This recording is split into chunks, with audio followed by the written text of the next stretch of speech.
नमस्कार दोस्तों, आज 5 जुलाई है और आज के द हिंदू में क्या और क्यों पढ़ें इसे लेकर हम फिर से हाजिर हैं। SCO calls for multipolar world, है ना।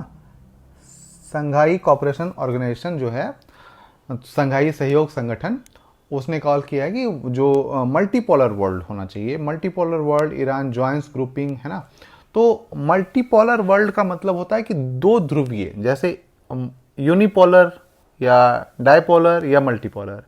तो यूनिपोलर मतलब अमेरिका का राज, डायपोलर मतलब एक रसिया, एक अमेरिका, और मल्टीपोलर का मतलब कई ध्रुव हों। ऐसा नहीं हो कि दो ही लोग राज करें और उसके अनुसरण करें, या तो इस पक्ष में या तो इस पक्ष में। तो संघाई सहयोग संगठन में ये चर्चा की गई कि दुनिया जो है मल्टीपोलर होना चाहिए, और इसी पे बात की गई। मैंने कल भी कहा था कि एससीओ आपको पढ़ना है तो आप ये पढ़ लें। इसके बाद जो अगली न्यूज़ है वो हमें पढ़नी है पेज नंबर 4 पे, है ना। पेज 4 पे हमें क्या देखना है, तो हमें देखना है green tribunal. Green tribunal SOP, order और कर्व पॉल्यूशन एट हॉस्पिटल, है ना। स्टैंडर्ड ऑफ प्रोसीजर कहा जाता है, standard of procedure, standard operating procedure कहा जाता है। और ये किसके लिए जारी हुआ है, तो हॉस्पिटल के लिए। हॉस्पिटल से जो कचरा निकलता है वो बहुत हानिकारक होता है। इसी के कारण से ग्रीन ट्रिब्यूनल ने ऑर्डर दिया है, या उसको किया है कि आप इसके अनुसार, तो आपको क्या देखना है, एक तो ग्रीन ट्रिब्यूनल देखना है, साथ ही साथ एसओपी में क्या कहा गया इसको जरूर देखना है ना। क्योंकि इस कचरे का निस्तारण या इस कचरे का जो मतलब उसको मतलब जहाँ पे फेंका जाता है वो बहुत मतलब इसको तोड़ना या इसको फेंकना बहुत खतरनाक होता है। इससे कई बीमारियां लग सकती हैं, कई को नुकसान पहुंच सकता है। तो ये बहुत इंपॉर्टेंट होता है, तो ये इसको आपको देख लेना है। इसके बाद है पेज नंबर 8 पे। पेज नंबर 8 पे चलते हैं। Macro view of the physical health of the state, है ना। माइक्रो नहीं, मैक्रो व्यू। स्टेट के क्या राजकोषीय मतलब राजकोषीय स्थिति क्या है, इसके बारे में बात की गई है। और इसी पे पूरा की केंद्र और राज्य के बीच में क्या बंटवारा है, किस तरीके से राज्य को क्या क्या मिल रहा है, मेजर स्टेट कैसे हैं, छोटे राज्य किस तरीके की दिक्कतों का सामना करना है, इसी पे बात की गई है। तो ओवरऑल जो भारत के राज्य हैं उस पर एक चर्चा की गई है कि उसके राजकोषीय स्थिति उनकी क्या है, और इसको आप पढ़ सकते हैं। तो ये आपको एक पूरे भारत का एक नज़रिया दे देगा। साथ ही साथ क्या क्या चुनौतियां उनके सामने उत्पन्न होती हैं ये आपको यहाँ से समझ में आ जाएगा, ठीक है।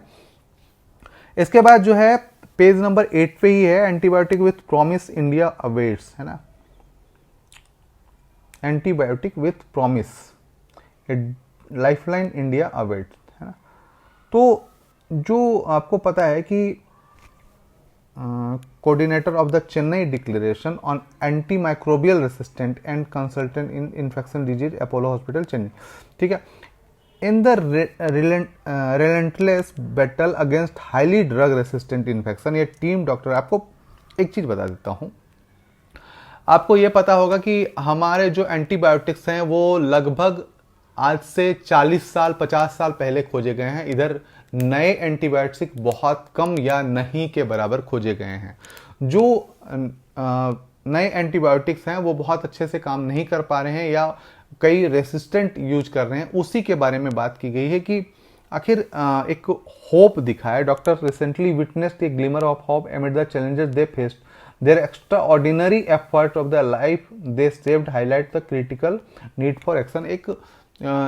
एक रिसर्च हुआ है और उसमें एक पता चला है कि ये जो है ड्रग रेसिस्टेंट के उसके विरोध में काम करता है। उसी पे बात की गई है, तो आप इसे पढ़ सकते हैं। इसके बाद है द स्टूडेंट डेब्ट crisis in US, page number 10 पे, ठीक है। पेज नंबर 10 पे चलते हैं। दरअसल हुआ क्या है कि जो बाइडेन सरकार थी उन्होंने क्या हुआ कि स्टूडेंट का जो ऋण था या जो उन्होंने लोन लिया था उसको राइट ऑफ कर दिया था, उसको माफ़ कर दिया था। पर सुप्रीम कोर्ट ने इसमें अड़ंगा लगाया और उसने कहा कि नहीं, ये माफ़ नहीं होगा और देना पड़ेगा, और इसी पे बात हो गई है। तो ये बहुत बड़ा मसला है। आपको यहाँ पे यूएस के बारे में नहीं सोचना, आपको यहाँ पे ये सोचना है कि कृषि ऋण यदि सरकार माफ कर दे और सुप्रीम कोर्ट उसमें रोक लगा दे तब क्या होगा, है ना। किस प्रकार की ये किस प्रकार का हस्तक्षेप होगा, इसके बारे में थोड़ा सोचना है। ठीक है, इसके बाद है पेज नंबर 11 पे the irrevocable connection between anaemia and maternal health, है ना। एनीमिया और मैटरनल हेल्थ के बीच में क्या कनेक्शन है, ये आपकी बात की गई है। तो इसमें आप समझिए कि मातृत्व और खून की कमी, सीधी सी बात है कि पोषण जो होता है वो जो बच्चे होते हैं या जो प्रेग्नेंट वुमेन होते हैं उनके लिए बहुत ही ज़रूरी होता है कि खून उनके पास एनफ रहे, है ना।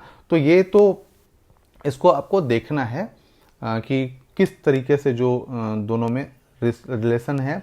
ये साइंस का है, बहुत ज़्यादा इम्पॉर्टेंट नहीं है, लेकिन फिर भी आप एक मोटा मोटा अंदाज़ा या सामाजिक रूप से हम चीज़ों को समझ सकते हैं, तो आप इसे पढ़ सकते हैं।